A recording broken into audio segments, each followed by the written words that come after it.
and welcome to Talking Football today. আর আজকের এই ভিডিওতে আমরা আলোচনা করব এটিকে মোহনবাগানের বিদেশি প্লেয়ারদের সম্পর্কে।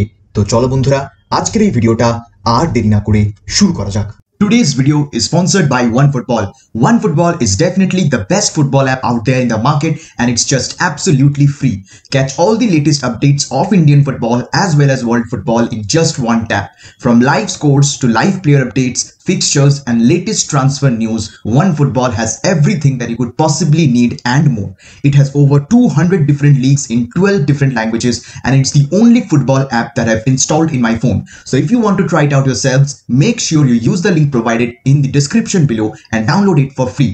Or if you're watching this video on desktop, then you can use the QR code on the top corner of the screen by scanning it from your phone camera, which will directly take you to the download page where you can download OneFootball and enjoy football at its best. So thank you OneFootball for sponsoring this video. তোমরা যারা সবসময় international ফুটবলের খবর রাখতে ভালোবাসো, তোমার প্রিয় বিদেশি ক্লাবের সমস্ত খবর এক জায়গাতেই পেতে চাও, OneFootball is the perfect app for you. ISL এর সমস্ত আপডেটস তোমরা OneFootball এ পেয়ে যাবে, লাইভ স্কোরস থেকে শুরু করে ফিক্সচার, স্ট্যান্ডিংস সবটাই কিন্তু OneFootball খুব সুন্দরভাবে নিয়ে আসে তোমাদের মতন সমর্থকদের জন্য।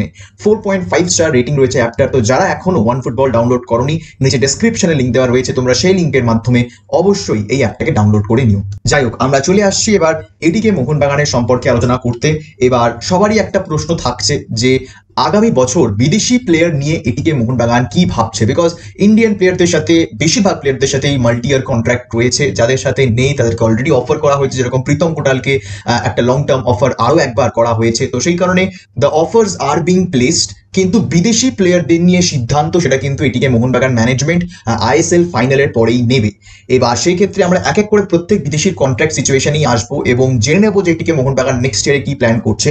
তো ফার্স্টেই রয়েছেন জনি কাউকো। তো তিনি এসেছিলেন 2 বছরের কন্ট্রাক্টে। তো সেই কারণে কাউকোকে ছাড়ার এই মুহূর্তে কিন্তু এটিকে মোহনবাগানের কোনো প্ল্যান নেই এবং কাউকো এই মরশুম যেরকম ফুটবল খেলেছেন 2 কোচেরই আন্ডারে, সেই কারণে কিন্তু কাউকো থেকে যাচ্ছেন এরকমটা আমরা ধরতেই পারি। তার কন্ট্রাক্ট তিনি কমপ্লিট করবেন এবং তারপর যদি তাকে এক্সটেন্ড করার কথা বলা হয় তাহলে সেটা আলাদা ব্যাপার, বা তাকে যদি ছেড়ে দেওয়া হয় তাহলে সেটা আলাদা ব্যাপার। বাট 2023 সাল অবধি জনি কাউকোর কন্ট্রাক্ট রয়েছে। তিরির কথায় যদি আসি তাহলে তিরির থেকে যাওয়ার চান্সও কিন্তু অনেক বেশি। তিরি এত সুন্দর ফুটবল খেলেছেন এই সিজন এবং এটিকে মোহনবাগান ম্যানেজমেন্টের সাথে তিরির ভীষণ ভালো সম্পর্ক। তো সেই কারণে তিরিকে রেখে দেওয়ার প্ল্যান এই মুহূর্তে এটিকে মোহনবাগান ম্যানেজমেন্টের রয়েছে এবং এই সিজন তোমরা দেখতেই পেয়েছো যে তিরি আসার পর কিভাবে এটিকে মোহনবাগানের ডিফেন্স কিন্তু আরো স্ট্রং হয়েছে। আর আমি তো বারবার বলে এসেছি যে Tiri is one of the best foreign defenders এবং আমার চোখে দেখা সেরা বিদেশি ডিফেন্ডার যিনি ISL খেলেছেন। তো সেই কারণে আমি মনে করছি এবং যতদূর জানি তিরিও কিন্তু থাকছেন কাউকোর সাথে। এরপরে আসছেন কার্ল ম্যাথিউ। এবার কার্ল ম্যাথিউকে নিয়ে কিন্তু এখনো কোনো রকমের ডিসিশন এটিকে মোহনবাগান ম্যানেজমেন্ট নেয়নি। কার্ল ম্যাথিউ ভীষণ ভালো ফুটবল খেলেছেন। লাস্ট কয়েকটা ম্যাচ হয়তো ম্যাথিউ তার 100% খেলাটা খেলতে পারেনি, but Matthew has been one of the most consistent CDMs over the past 3 years. 2019-20 সালে তিনি যতটুকু খেলেছেন ভালো খেলেছেন। 2020-21 মরশুমটা তো আউটস্ট্যান্ডিং গেছিল তার, এবং 2021-22 মরশুমেও ম্যাথিউ কিন্তু একটা খুব ইম্পর্টেন্ট রোল পালন করেছেন এটিকে মোহনবাগান টিমে। যদিও এটা একটা জানা কথা যে জুয়ান ফেরান্ডো একজন অন্য রকমের CDM প্লেয়ারের দিকে বেশি ঝুঁকে রয়েছেন এবং তার প্লেইং স্টাইলের সাথে সেরকম একজন ফুটবলার কিন্তু জুয়ান ফেরান্ডো আনতে চাইছেন। বাট আমি যেটা তোমাদের বলবো যে কার্ল ম্যাথিউয়ের বদলে অন্য কোনো এই CDM প্লেয়ার আসবেন কিনা সেটা তখনই ডিপেন্ড করবে যখন AIF এর তরফ থেকে অফিসিয়ালি জানানো হবে যে এক্স্যাক্টলি কজন বিদেশি প্লেয়ার থাকবে প্লেইং 11-এ বা বিদেশিদের সংখ্যা বাড়ানো হচ্ছে কিনা। এখন অব্দি যা খবর, বিদেশিদের সংখ্যা বাড়ানোর সব থেকে বেশি চান্স রয়েছে, 5 জন বিদেশিকে আবার লাইন আপে ফেরানোর কথা কিন্তু রয়েছে। যদিও ইগো স্টিমার যিনি ন্যাশনাল দলের কোচ তিনি মনে করছেন যে এটা করা উচিত হবে না, বাট AIF এখনো কোনো রকমের ফাইনাল ডিসিশন বলেনি ক্লাবগুলোকে। তো সেই কারণে ক্লাবরা সেটার অপেক্ষায় রয়েছে। এবার যদি বলা হয় যে বিদেশি বাড়ছে, তাহলে ইন দ্যাট কেস কিন্তু ম্যাথিউকে রেখে দেওয়ার চান্স একটা থাকতে পারে। আর যদি বলে যে না বিদেশি বাড়ছে না, তাহলে সেক্ষেত্রে কিন্তু জুয়ান ফেরান্ডো এই পার্টিকুলার CDM পজিশনে তার পছন্দের মতন কোনো ফুটবলার আনতে পারেন যিনি কিন্তু মাঝমাঠটাকে খেলাতে পারবেন, কন্ট্রোল করতে পারবেন। ম্যাথিউ কিন্তু ওই টাইপের প্লেয়ার নয়। তো সেই কারণে কিন্তু এই জায়গায় এখন এই মুহূর্তে এটিকে মোহনবাগান একটা কোয়েশ্চেন মার্ক রয়েছে যে ম্যাথিউ থাকবেন কি থাকবেন না। বাট যখন আপডেট আসবে অবশ্যই তোমাদের সেটা জানিয়ে দেবো। তারপরে আসছেন রয় কৃষ্ণা। তো তো অনেকদিন ধরে তোমরা শুনতে পাচ্ছ, আশা করছি যে রয় কৃষ্ণার সম্ভবত এটা লাস্ট সিজন ইন্ডিয়াতে, বিকজ ইন্ডিয়াতে যদি তিনি খেলেন তাহলে তিনি এটিকে মোহনবাগানেই খেলবেন এবং তিনি হয়তো ইন্ডিয়াতে ফিরবেন না নেক্সট ইয়ার। হয়তো বলছি এই কারণে বিকজ রয় কৃষ্ণের একটা আলাদা কানেকশন হয়ে গেছে এটিকে মোহনবাগানের সাথে, ইন্ডিয়ার সাথে, এবং ATK Mohun Bagan management obviously they want Roy Krishna to stay. But Roy Krishna যদি সিদ্ধান্ত নেন ইন্ডিয়াতে না ফেরার, তাহলে ইন দ্যাট কেস কিন্তু এটিকে Mohun Bagan management will be looking to sign a new striker from next season. এবার কৃষ্ণার ডিসিশনটা এখনো কিন্তু অফিসিয়ালি মানে কৃষ্ণা ম্যানেজমেন্টকে কিছু এখনো জানাননি, তো সেই কারণে এখনো কিন্তু স্ট্রাইকারের খোঁজ চালু করেনি এটিকে মোহনবাগান ম্যানেজমেন্ট। বাট হ্যাঁ, there is a good chance যে রয় কৃষ্ণার হয়তো এটা শেষ মরশুম হতে পারে ভারতে। এবং এরই সাথে প্রশ্ন উঠবে তাহলে কি ডেভিড উইলিয়ামসও চলে যাবেন? তো ডেভিড উইলিয়ামসকে নিয়েও কিন্তু এখন এই মুহূর্তে 50-50 চান্স রয়েছে, বিকজ আবার যেটা বললাম যে এটা ডিপেন্ড করবে বিদেশিদের কি নিয়ম আসছে সেটার উপর। উইলিয়ামসের পারফরমেন্সে আমার মনে হয় কোচ ম্যানেজমেন্ট সবাই খুশি রয়েছে, উইলিয়ামসও ভীষণ খুশি এটিকে মোহনবাগান ম্যানেজমেন্টে, এবং রিসেন্টলি অনেক ভালো গেম টাইম তিনি পেয়েছেন। তো সেই কারণে কিন্তু উইলিয়ামসকে যদি থাকতে বলা হয় তাহলে উইলিয়ামস কিন্তু থেকে যেতে পারেন, বাট সেই ডিসিশনটা কিন্তু এখনো এটিকে মোহনবাগান ম্যানেজমেন্ট নাইনি। 50-50 ডিসিশন রয়েছে এখনো উইলিয়ামসকে ছাড়ার এবং না ছাড়ার। এবং এরই সাথে সব থেকে গুরুত্বপূর্ণ ফুটবলার যার নাম সব থেকে এই মুহূর্তে ভেসে আসছে এবং চর্চার বিষয়ের মধ্যে রয়েছেন, তিনি হচ্ছেন হুগো বুমু। তো একটা 5 বছরের চুক্তিতে হুগো বুমু এটিকে মোহনবাগানে সাইন করেছিলেন এই মরশুমে, এবং সেখান থেকে অনেক এক্সপেকটেশনস ছিল বুমুর থেকে, এবং মানে সব থেকে বড় সাইনিং, ম্যাসিভ সাইনিং ছিল এটিকে মোহনবাগানের। অনেক অনেক টাকা তারা ঢেলেছে হুগো বুমুর পেছনে, কোটি টাকার ডিলে তিনি এসেছিলেন এটিকে মোহনবাগানে। তারপরে এএফসি কাপে একটা ইনসিডেন্ট হলো, এএফসি কাপে তিনি পুরোটা খেলতে পারলেন না। তারপর আইএসএল এ এসেও কিন্তু হুগো বুমুকে আমরা সেরকম ভাবে ইনফ্লুয়েন্সিয়াল হতে দেখিনি এটিকে মোহনবাগানের জার্সিতে, এবং কনস্ট্যান্টলি কিন্তু একটা কথা চলছে মানে চারিদিক থেকে যে বুমু কিন্তু আনসেটেলড ফিল করছে এটিকে মোহনবাগানে, যদিও ম্যানেজমেন্টের পক্ষ থেকে এটা কিন্তু ক্লিয়ারলি ডিনাই করা হয়েছে যে না, এরকম কিন্তু কিছু নয়। তো সেই কারণে ফার্স্টেই আমি তোমাদেরকে বলে দিই যে এই মুহূর্তে হুগো বুমুর না খেলার পেছনে সব থেকে বড় কারণ হচ্ছে চোট। মানে এরকমটা নয় যে তিনি রাগ করে বা ম্যানেজমেন্টের সাথে ঝামেলা হয়েছে বলে হুগো বুমু খেলছেন না, এরকমটা কিন্তু নয়। বুমু এই মুহূর্তে ইনজিওর্ড রয়েছেন, সেই কারণেই কিন্তু হুগো বুমু খেলছেন না।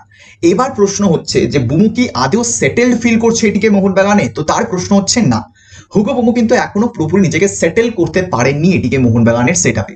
এবার সেই ক্ষেত্রে নানান রকমের কিন্তু এই মুহূর্তে কি বলবো কানেকশন ড্র করা হচ্ছে। যতদিন সার্জিও লোবেরা ক্লাব পাচ্ছিলেন না, বুমু দিব্যি ছিল ইন্ডিয়াতে, এটিকে মোহনবাগানে দিব্যি খেলছিল। যেই মুহূর্তে সার্জিও লোবেরা ক্লাব পেলেন সেই মুহূর্ত থেকে কিন্তু বুমুর পারফরমেন্স ড্রপ হয়েছে, বুমু খেলছে না, বুমু মন দিয়ে খেলছে না। অনেক রকমের আমি শুনছি বিভিন্ন মানুষের বক্তব্য এই বিষয়টা নিয়ে। তো দেখো, এটা ঠিক কথাই যে সার্জিও লোবেরার ভীষণ পছন্দের একজন প্লেয়ার হুগো বুমু, এবং তিনি বুমুকে গোয়াতে নিয়ে এসেছিলেন, তিনি বুমুকে গোয়া থেকে আবার মুম্বাই সিটি এফসিতে নিয়ে এসেছিলেন।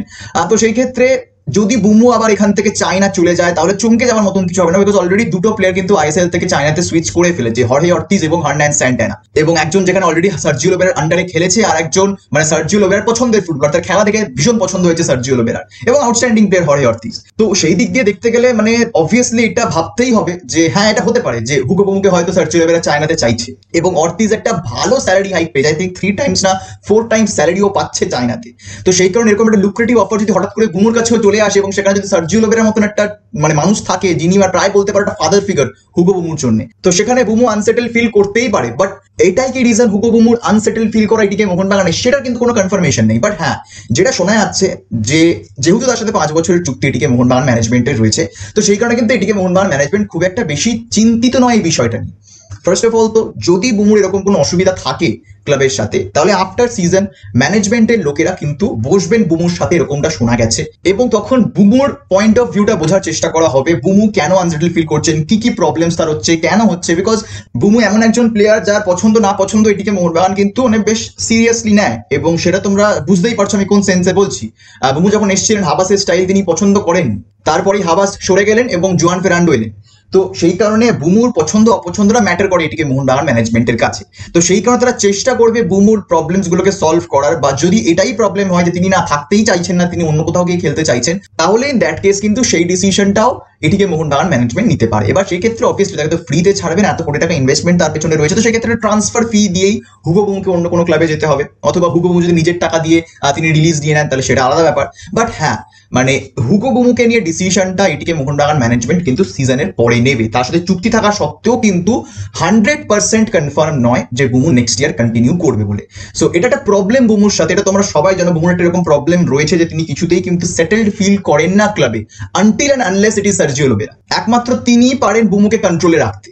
তো সেই কারণে কিন্তু এই মুহূর্তে দাঁড়িয়ে বুমুর ফিউচারটা পুরোপুরি আনসার্টেন না হলেও একটা পসিবিলিটি দাঁড়াতে পারে যেখানে বুমুর ফিউচার কিন্তু আনসার্টেন হতে পারে এটিকে মোহনবাগানে। বাট এখনো কিন্তু সেই জায়গাটা আসেনি, বিকজ এখনো কিন্তু এটিকে মোহনবাগান ম্যানেজমেন্ট কিছুই ডিসিশন নেয়নি বা কথাও হয়নি বুমুর সাথে এই বিষয়টা নিয়ে।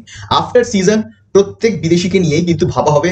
আপাতত তিরি এবং কাউকোর থেকে যাওয়ার চান্স অনেকটা বেশি রয়েছে। জোয়ান ফেরান্ডো একটা লম্বা লিস্ট দিয়েছে এটিকে মোহনবাগান ম্যানেজমেন্টকে, বিকজ দেখো ফর এক্সাম্পল যদি 5 বিদেশি হয় তাহলে কিন্তু এটিকে মোহনবাগান ম্যানেজমেন্টের মানে অনেক রকমের চেঞ্জ আসবে। কারণ ডিফেন্সে আই ডোন্ট থিঙ্ক যা ডিফেন্স তাদের রয়েছে তারা এক বিদেশির বেশি খেলাবে বলে।